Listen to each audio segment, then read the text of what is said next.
Bones are amazing things. They hold us up, they support us, they make us strong. But bones have other uses. In the past, bones were thrown by diviners, seeking out the mysteries of the future. Now the bones are cubes, made of plastic or resin, but they still reveal things to us. As they fall from our fingers and rattle across the table, the story becomes clear. Welcome to Bone Throwers Theater, an RPG actual play podcast. Hello and welcome back to Bone Throwers Theater, the Zorro edition. This is Johnny playing Jacques. And this is Jeremy playing Javier Rivera. And this is Aaron playing... I've forgotten my name. I am De Lombardo. It's on the screen. Yes, I am Antonio De Lombardo. And I'm Jordan, and I'm wondering how you can mess up something that's written right in front of your face. And I was looking for it on my document. I'm sitting here, I'm like, where'd it go again? And yeah. Yeah, so we're using Zoom to record this, everybody. And one of the things that you can do on Zoom is you can change the name of the participants. So we went through and we put our names as the characters that we're playing. Well, my name is still the same, but the rest of the players, their names are all different. So as we left off, you all had just looked into the jailhouse and you saw what looked like a card game going on. Nobody in the jail, just a card game. And I believe that was Javier. So he was sneaking back to Jacques and Antonio. Well, Antonio was actually chatting up the guard outside the jail. So I would assume that Antonio would notice Javier leaving and they all reconvene. Yeah, so Javier gets back to Jacques. As he's walking up to him, he's shaking his head. That is not Zorro. Zorro is not in there. There's no one in any jail cell. It appears one of the men from the crowd is playing cards with the man they claim was Zorro. So, I wonder where Zorro is. He said he was not at the hideout, so I wonder if he's in trouble, if he needs our help. Let's signal Antonio to get back over here. So I end my conversation with the guard and head over to the others. And I'm sure they relay the information of what they saw in the jail. Something is definitely afoot. Well, one, maybe not even the same captain. Yeah. Saying he has Zorro when he actually does not have Zorro. But why? What is the purpose of all? And who is he going to execute in the morning? That's the key. It's going to be a public execution, it sounded like. So, who? He doesn't have Zorro. So it sounds like whoever they have they're claiming to be Zorro is actually a part of this plot. Since when I freed him, he did not want to leave. Yes. But I highly doubt he would join them just to be executed. Correct. They have something else planned, obviously. But what? Are they hoping that the real Zorro would come in to save this man's life? Or, since there seems to be some mistaken identities here, what if it is the actual captain that has been replaced that they're going to execute? Yes, that's a good thought. And where are they keeping him? Because they're not keeping him in the jail. No.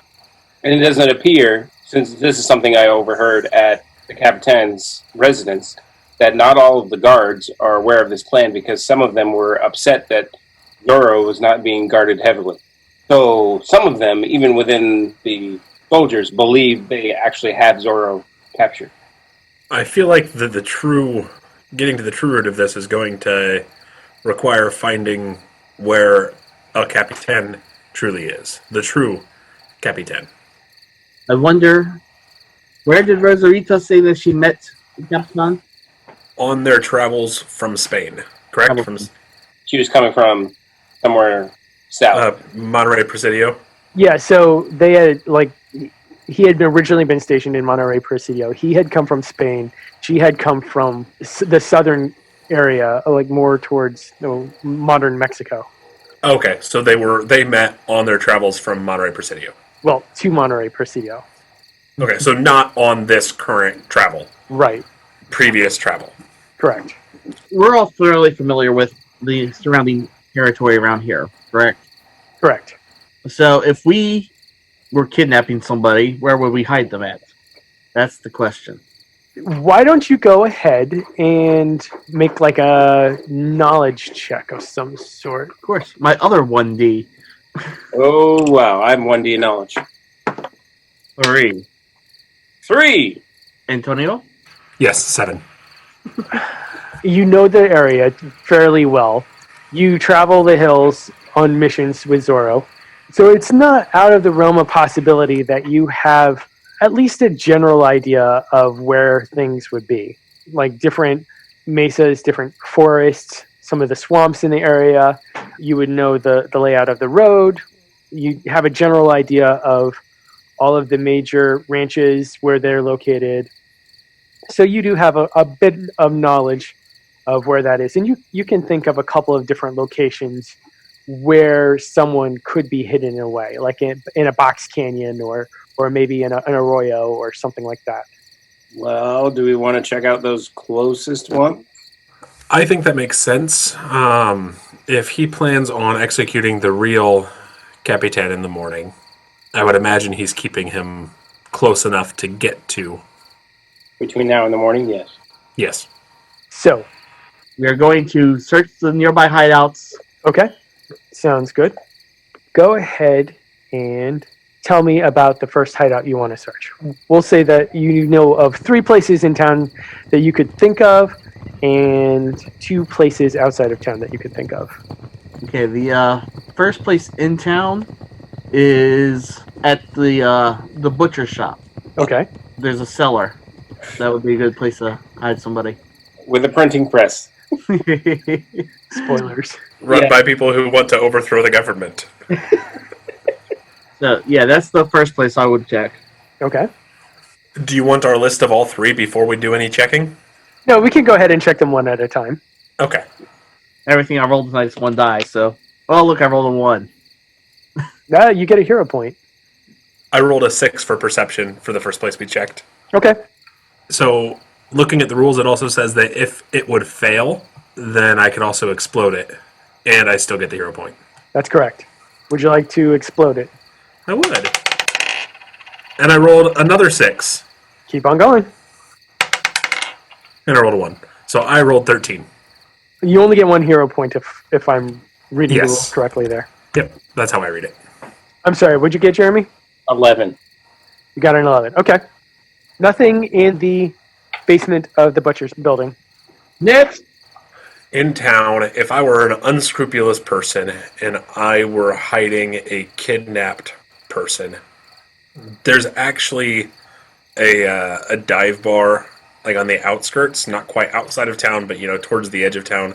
There's a tavern where the owner is more than happy to accept bribes to house certain items in the attic. Okay. So I would check there next. Are all 3 of you going to go, or is it just... Sure. Yeah, we'll go. So when I get there, instead of just looking, I'm going to approach the tavern keeper Okay. and ask him if he's had any unusual business. Wink, wink, nudge, nudge. The tavern is called the Slippery Coyote. Yes, the slippery coyote. Okay, so he says that no one's really made any deposits recently. Well, that's unfortunate. I'm looking for somebody and can't seem to find them. Yeah, I don't know what to tell you. Okay, so no unusual traffic either. No, not really. Nothing that I would tell you about without some memory assistance. I happen to have some of that right here. How much would jog your memory? 10 dinero. And I hand him my 10 dinero. Yeah, nothing. Well, thank you for your struggles. And yours as well. Yep, so you go ahead and move on to the next one. Johnny, roll me a single die. 2. Okay. Where are you going next? All right. Next place is an abandoned ranch outside of town, on the way Okay. to our hideout. All right, sounds fine. Okay. Go ahead and make a search roll for me. 6. 1. I got a 14 and a 6 on the wild, so does it need to explode? It would need to explode. Right, I got 7 total. I got a 16. Okay, nothing there. You search high and low. You go into all of the places where you would expect to find things, down by the creek, down in the copse of trees, out in the middle of the field, in the old abandoned barn, and there's just nothing to find. But you spend several hours looking pretty thoroughly. Javier, can you think of anywhere? There is the sawmill that hasn't seen much activity recently. Okay.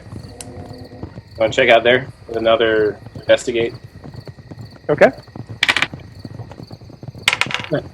1. 3. 14. Close. I do know of another ranch that's supposed to be under construction. Miss Cortez mentioned that her father had bought some land that is not quite finished, and so I bet there's nobody there. Do we want to check there as well? Sure. 4. 5. Oh my gosh. 20. You do find a body. Oh. What is the body wearing? Nothing. The body has been denuded. What does the body look like?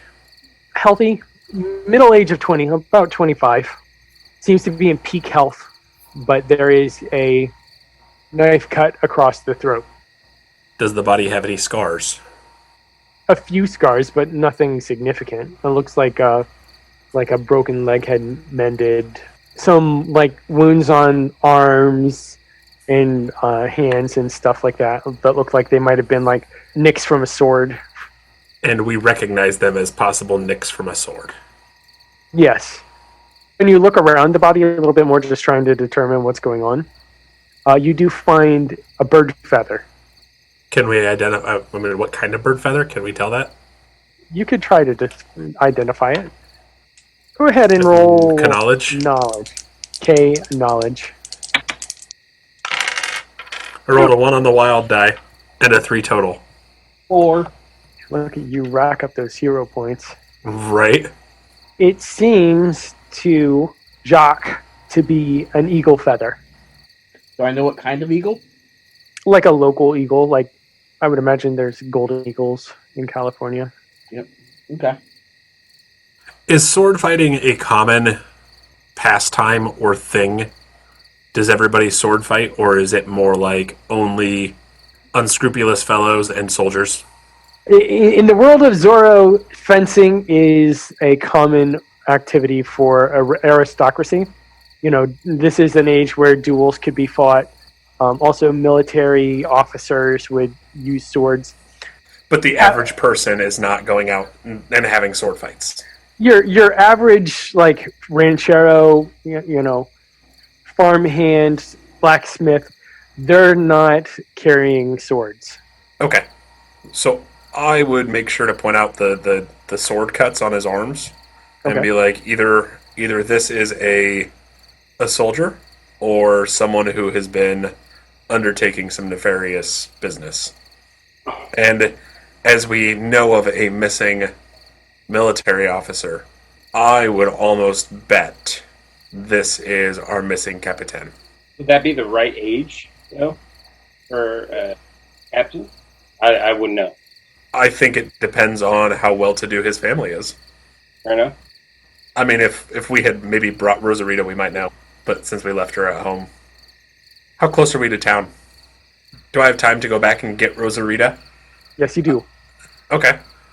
I mean, it will be late at night, and trying to convince her to come with you might be difficult because going out into the middle of the night with a man she only just met tonight would not be considered a honorable thing for a noble woman to do. Well, I am the most honorable and persuasive man around, so I will be able to convince her. I'm going to let my partners know, that's my thought, that I would go get Rosarita and bring her back to identify this man and ask their thoughts. I mean, if you think it's the actual Capitan, then seems like a good idea. I think the possibility is high. I don't know. Does he look to be about the same height and build of our new Capitan? I'm assuming that's perception. Oh gosh. I would assume. Want to use one of those hero points? Hey, it's a 6. Hey! Would you like it to explode? Yes. So it's a 10. He does seem to be slightly smaller than the man that you met. A little slimmer. Okay. I would say I think the chances are high that this could be our Capitan, but without someone to verify that, I don't know. Well, we have two choices. We either take the body with us or we bring somebody back here. And maybe taking the body with us is a better call, because if maybe some of the soldiers had met the real Capitan and were unaware that the Capitan has been replaced, they might be able to recognize him as well. Well, it also would protect it from wild animals. Or someone coming to dispose of the body. Yes. Yes. So we shall bring the Capitan's body back to town. I don't think we want to bring it into the town. We can take it to one of the other places we already searched. Yes. What was the closest place that we searched? Was that the first place was the abandoned ranch? The abandoned ranch is the one closest to the town. Yeah, that was the first one you looked at. Okay. So if you guys take the body back to the abandoned ranch, I will head to get Miss Cortez and see if she can identify who this was. Sounds like a plan. We always have to carry a body. That's what I'm thinking. It's like everywhere we go, we're carrying a body. Was there a horse involved in this particular expedition? Yes. Well, there you go. You can like throw the horse over the body. Yeah. Wait, throw the horse over the body? Yes, because that makes perfect English sense. You can throw the body over the horse. All right, so we do that while Antonio goes to Rosarita. So you have 2D in writing. Aaron does. Me. So, I have 1D. Because everything we're doing today is either knowledge or perception. It's not my fault. Not my fault. I have 4D. Okay, so do you want to be the one who's like taking the horse along and Yeah, sure. just to make sure the body doesn't fall off, or Right. With a 16. you're successful. Body does not fall off. Is it time for a break? We're taking a break, people. How about that? Enjoy your break. Phil, as you round the corner of the dungeon, you see a pedestal rise up from the ground. On it is a green glowing potion pulsating with its own light. I roll to drink the potion. You don't even need to roll. You pull out the stopper, quaff it quickly, and discover that you're listening to Alzabo Soup, a literary podcast where we become our favorite authors by devouring portions of their brains. Oh shit, where's my save versus poison? No. This is a good thing. Now you're getting all the knowledge of people who love speculative fiction, talking about authors like Kelly Link, Jack Vance, Rudyard Kipling, and of course our favorite, Gene Wolfe. Well, this character's a bust. I should just trouble up this sheet right now. Phil, we're supposed to be promoting the show at alzabosoup.libsyn.com. All right, I'm rolling a dwarf. Or wherever fine podcasts are listened to. And we're back. Antonio, you are going back into town. Yes, I'm going to go get Miss Cortez. I would like you to roll a perception. 3. Would you like to double down? And What maybe time spend is your point? It's the middle of the night. It's like 2 a.m. Okay, yes, I will double down and spend one of my 8 hero points. I guess. Oh my god! I guess I could afford it. And I got a 7. Okay. The town is pitch black. You know, you might see like a candle or a lamp in a window as you're going by, but for the most part, everything is dead. It's the middle of the night.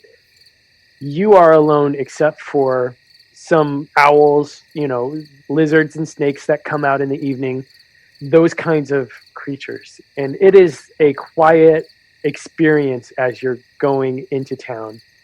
And as you do, you see a couple of torches going through the street. And they're very noticeable because this is not the time for people to be traveling around. And Your eyes are accustomed to the dark, so you are able to pick these out pretty easily because they are shining like beacons. Are they coming towards me, or what is the direction that they're headed? They seem to be headed in the same direction as you. Oh, I'm going to get off of my horse and tie my horse up behind one of the houses Okay. and follow, not closely, but follow at a distance. So like you're tailing them. Yes. Yes, I guess that is the term that I would use. I would be tailing them. Okay. That's exciting. It is a group of soldiers, or it is people who are dressed as soldiers People in uniform. in uniform. And they don't have guns with them. They seem to have only steel, knives, swords, that kind of thing. Okay. How many? 3. What happens when they get to the tavern? They jimmy open the lock and they sneak inside. Okay. I sneak and follow them. Okay, go ahead and roll stealthiness. I am going to spend another hero point. Okay. Got a 6. You want to double down on that? Yes. And spend a hero point again. And I got a 9. Okay, we'll add those both together. You're able to sneak in without too much notice. Okay, are they headed up the stairs to the rooms? They are. They are heading upstairs to where people would sleep. I'm going to stumble into one of the tables and knock the table and chairs over and begin to act like I'm drunk.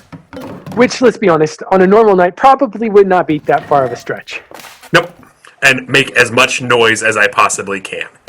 So it sounds like you're trying to either deceive them or persuade them to look at you. I am deceiving them into thinking that I am drunk, but the part of that goal is making a lot of noise, banging chairs around, more or less alerting the entire tavern, trying to wake everybody up.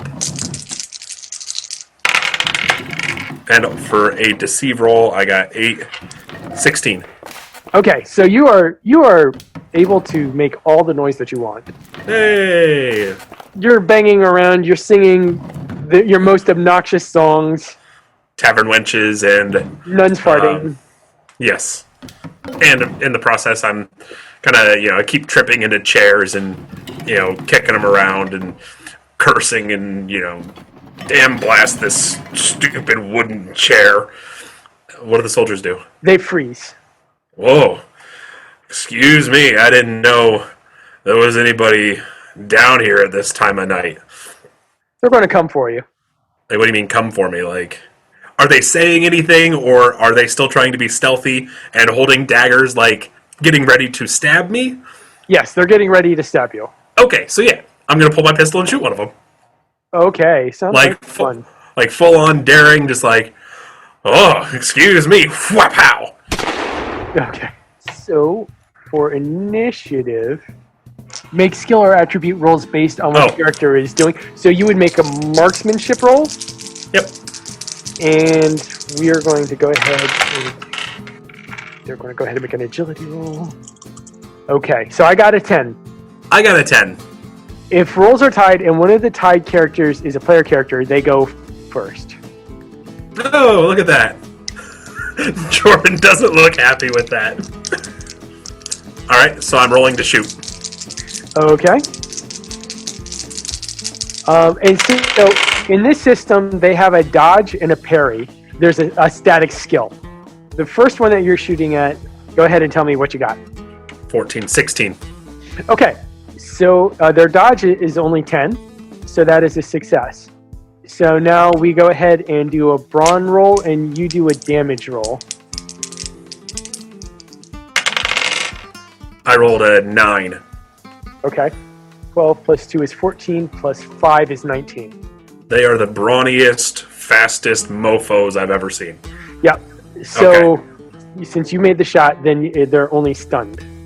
Let's go ahead and explain that for the listeners. When you're hit, you roll your brawn against the damage. If your brawn roll is greater than the damage, then you're stunned. So in this instance, What was the number you rolled again? It was a 9? Yes. So it was a 9, and I rolled a 14. So that means because my character was hit, he was stunned. This is different from the first edition of the D6 rules, because since the number would have been greater in the first edition, my character would have just shrugged it off. But here, it actually goes in favor of the person who managed to make the hit. So it's actually a little bit more fair for the players. Yeah, there's no singeing growl. Exactly. Singe and growl is where something happens, but it's just like it rips through the shirt or something like that. If the damage roll is greater than or equal to the brawn roll, so let's say we both got a 15, then the character would have been wounded. So a stunned character falls prone and can't do anything for the rest of the combat round. Stunned goes away at the start of the next round. So they're down until the order is reached again. They can't do anything, can't shoot at you or anything like that. A wounded character falls to prone and can't do anything for the rest of the round. At any time they roll skill or attribute dice, their code is reduced to 1. A wounded character who is wounded again is incapacitated. Wounded goes away after a character has received medical treatment or rested for 24 hours. An incapacitated character falls prone and is unconscious. They can't do anything at all until they're healed. So anyway, you stun this first one. Has there been any other noise in the tavern? I just pulled I knocked over all these chairs and tables. I just pulled a gunshot. Yes, you start hearing people like yelling, making noises like what's going on. Some people are stirring out of bed, yes, but they're not. No doors are open yet because shots are being fired. You want wood between you and a flying bullet. That was your actions, so now it's my turn. Soldier number 2. He's going to go ahead and try and stab you.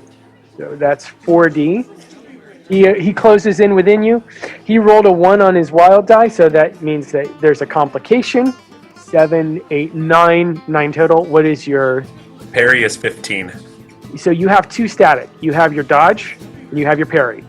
Yes, and in the rulebook, parry is used for all melee attacks, and dodge is used for all ranged attacks. Okay, thanks for pointing that out.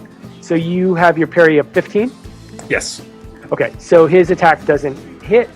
The second one closes on you as well. The third one, excuse me. And he's going to go ahead and roll to attack you. 15. Oh, you got a 6 on the wild die. 15, 20. Okay. So that hits.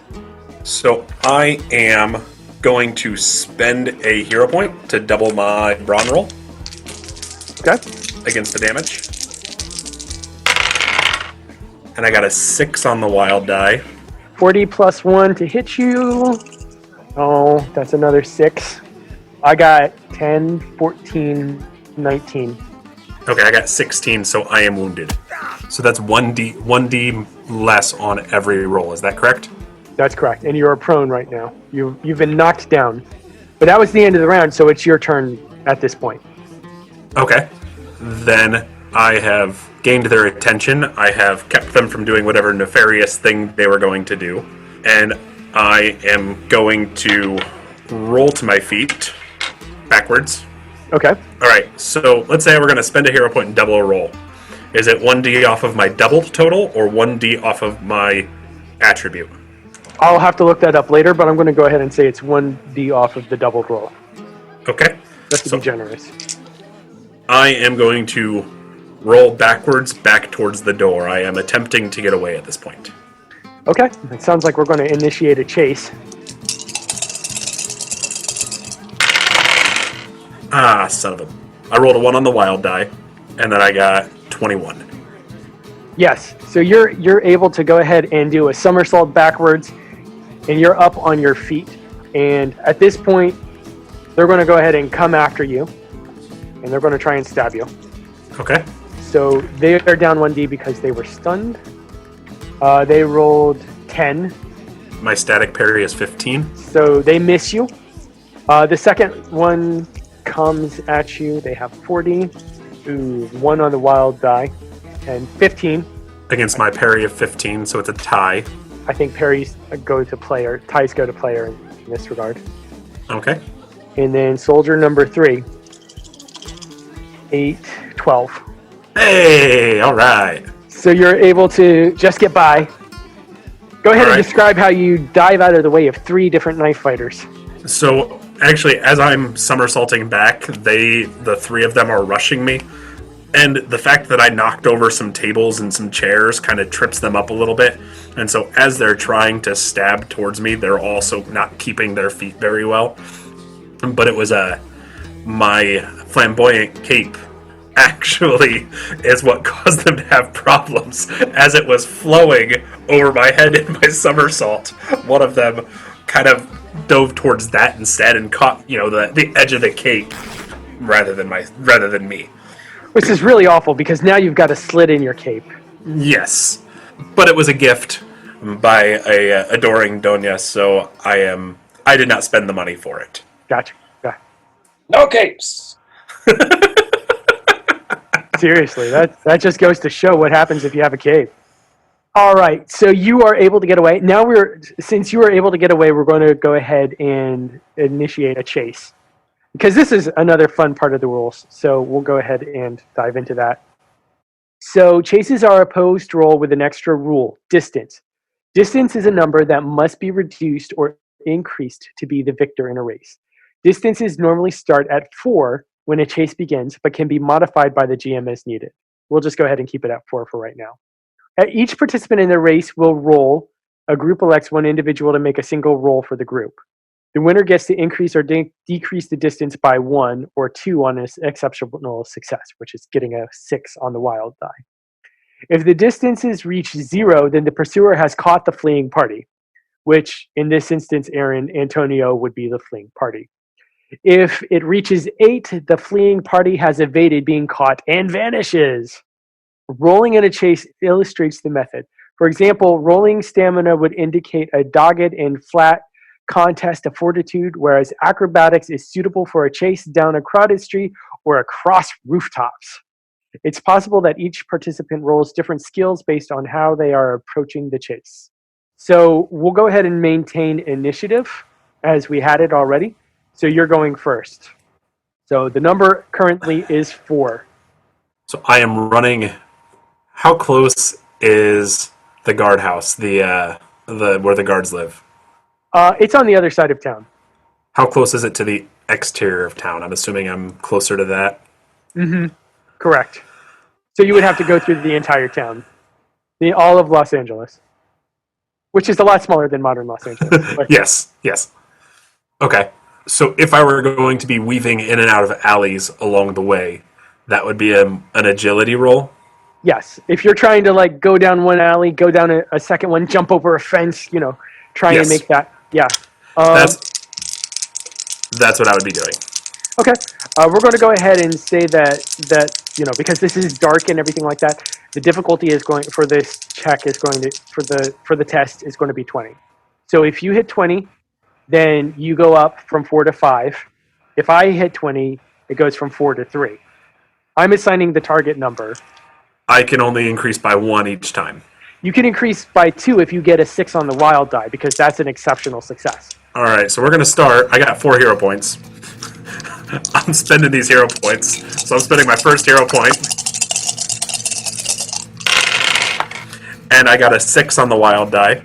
If you get a 20, then that's an exceptional success. 6, 25. 25? Yes. So you get an exceptional success. So we are now at 6. The number is at 6. So it is my turn. I am going to go ahead and use intimidation because they're going to start yelling at you really loud. Stop in the name of the king. They're going to probably split up and go opposite, different directions to try and hem you in. But they're all yelling, it's a hue and cry, you're now a wanted man. 16. So I did not succeed. So the number stands at 6. All right. So I am going to use another hero point. Okay. Let's go ahead and do a different skill at this time to make things interesting. Then I'm not going to use another hero point. I am going to yell over my shoulder, "Leave me alone!" and persuade them to stay back where they're at. We'll see how that works out for you.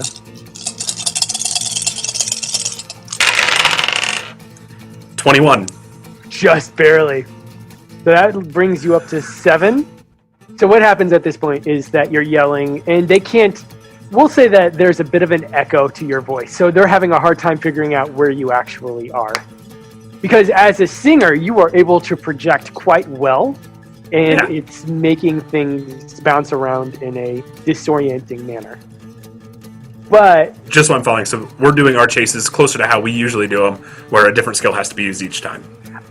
I feel like that would be. It makes things a little bit more numerically interesting. I see Jeremy grimacing. Because he knows my skills. And he knows you've used your 2 bests. I got a couple other things up my sleeve. They're going to go ahead and use a hero point as well. They have hero points? I got a 6. Okay. There's nothing in the rules against the GM getting hero points. There's nothing in the rules against the GM getting hero points. I was just asking. Now, I can't obviously use them for advancing my characters, although that would be really cool. That would be cool. I'm going to go ahead and actually use brawn. So you're rolling 8D? Actually, athletics. 1, 2, 3, 4, 5. So the athletics skill has 2D, and that goes into the brawn skill. So that would be 6D total, and if you double it by spending a hero point, that's 12D. 12. Doesn't mean I'm going to get an exceptional success, but it's a lot of fun to roll. It is a lot of fun to roll that many dice. Oh, I got a 2 on my wild. 32. So that brings the number back down to 6. You can start hearing them. They're running faster. You can see the flames are starting to bob closer to you. You can see one is cutting you off out front. So I am going to yell, "Quick, meet me in the garden of the hacienda," and attempt to deceive them about my destination. Okay.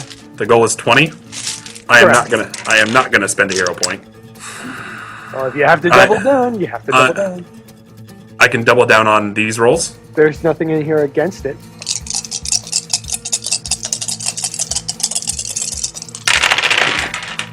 That's son of a... I did not get it. I got 13. So I am going to double down and spend a hero point.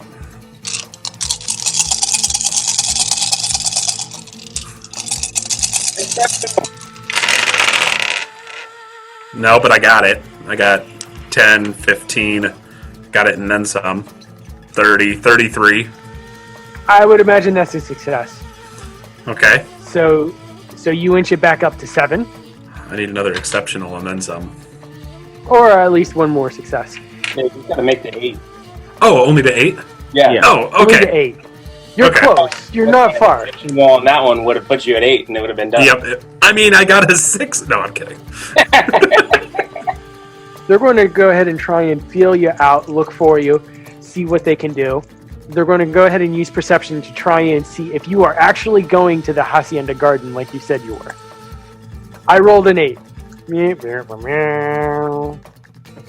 And also, I sent a message to the game creator to see if one can double down on chases. Nice. Okay, so back to me.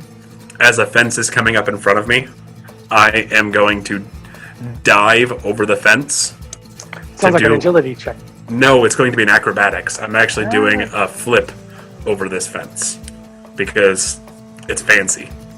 I like it. And I am spending another hero point because I have all of the hero points.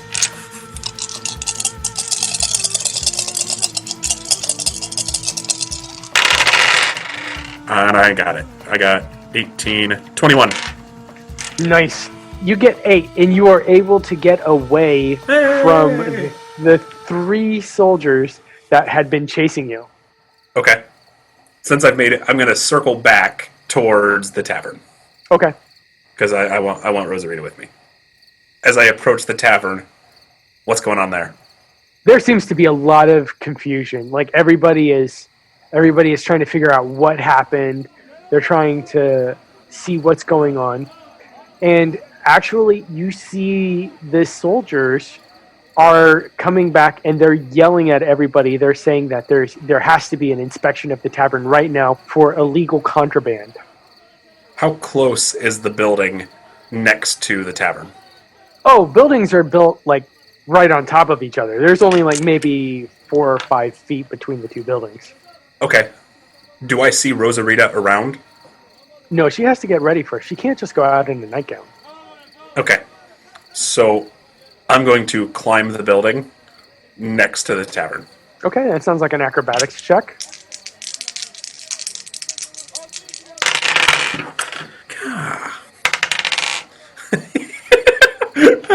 I rolled a 5 with a 1 on the wild die. Complication.